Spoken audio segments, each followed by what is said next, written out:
Bonjour à toutes et à tous, c'est Émilie Monté, neuropraticienne de la Scamden, une méthode neuro-émotionnelle créée par Sandra Scala. Aujourd'hui, dans cette vidéo, nous allons parler des émotions. Tout d'abord, qu'est-ce qu'une émotion? À quoi elle sert? Est-ce qu'on peut contrôler ces émotions? Est-ce qu'on peut s'en libérer? Comment mieux vivre au quotidien avec ces émotions? Alors, tout d'abord, une émotion, c'est un ensemble de réactions automatiques vécues par rapport à des stimuli extérieurs. Lorsque l'on ressent une émotion, on peut avoir des effets sur notre physique. Quand on est en colère, on peut avoir le cœur qui s'accélère, le rouge qui nous monte aux joues, des tremblements.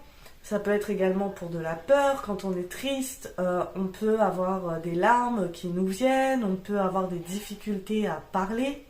Voilà, tout ça, ce sont des effets physiques qui sont liés à nos émotions. On peut également avoir des effets psychologiques, tout simplement un changement d'humeur vif et intense. Alors, il faut savoir que les émotions, qu'elles soient positives ou négatives, elles ont toutes un rôle. Elles sont toutes utiles. C'est notre cerveau qui va nous les envoyer pour accomplir quelque chose. On dénombre 6 émotions principales. La joie, la tristesse, la colère, la peur, le dégoût et le mépris. À côté de cela, on a une multitude, un panel d'émotions et de sous-émotions que l'on peut vivre au quotidien. Et chacune ont leur propre rôle. Tout d'abord, une émotion, cela donne une information sur nos besoins du moment. C'est notre corps, c'est notre cerveau qui va nous informer qu'on a besoin de quelque chose en particulier grâce à nos émotions. Prenons l'exemple d'une personne qui est tout le temps active. Elle va tout le temps travailler, elle va tout le temps faire des activités parce que dès qu'elle arrête d'être active, dès qu'elle est posée chez elle, seule, elle va ressentir de la tristesse. Cela peut signifier que cette personne cherche à combler un manque affectif par exemple. C'est une information que notre cerveau nous envoie pour combler ce manque. Il nous demande de trouver une solution.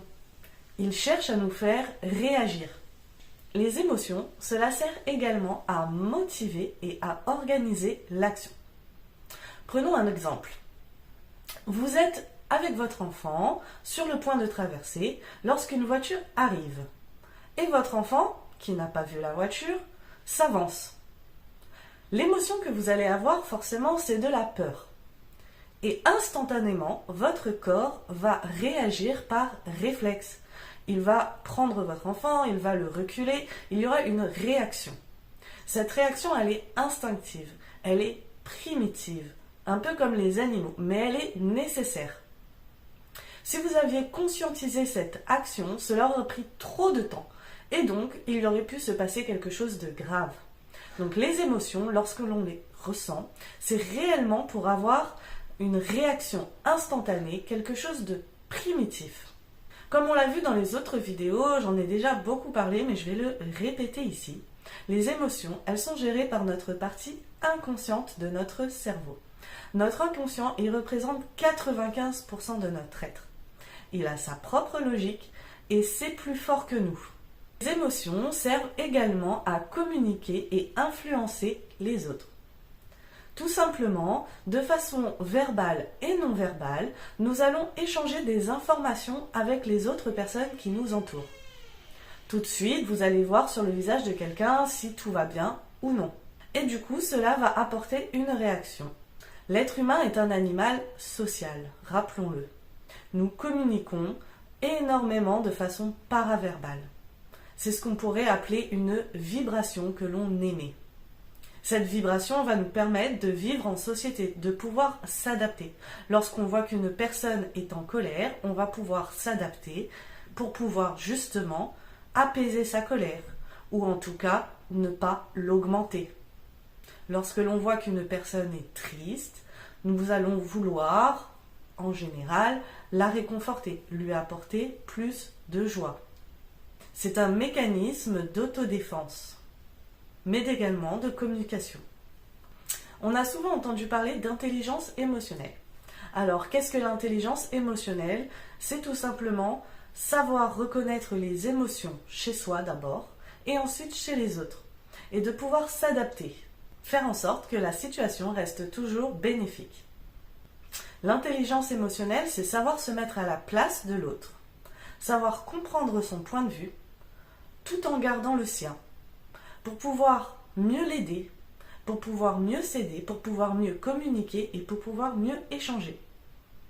Cette intelligence émotionnelle, elle s'apprend. Elle n'est jamais innée, ou en tout cas très rarement. Alors, pour répondre à la question, est-ce que les émotions, on peut les contrôler? Je vous dirais tout simplement non. Déjà, dès petit, on peut le voir. Quand votre enfant est en pleine crise de larmes ou de colère, c'est plus fort que lui. Ça l'emporte. Déjà parce que son cerveau n'a pas encore la plasticité, n'a pas encore la maturité pour pouvoir justement prendre du recul sur la situation. Mais également en tant qu'adulte, nous, on peut réfléchir, certes, sur cette situation, on peut prendre du recul.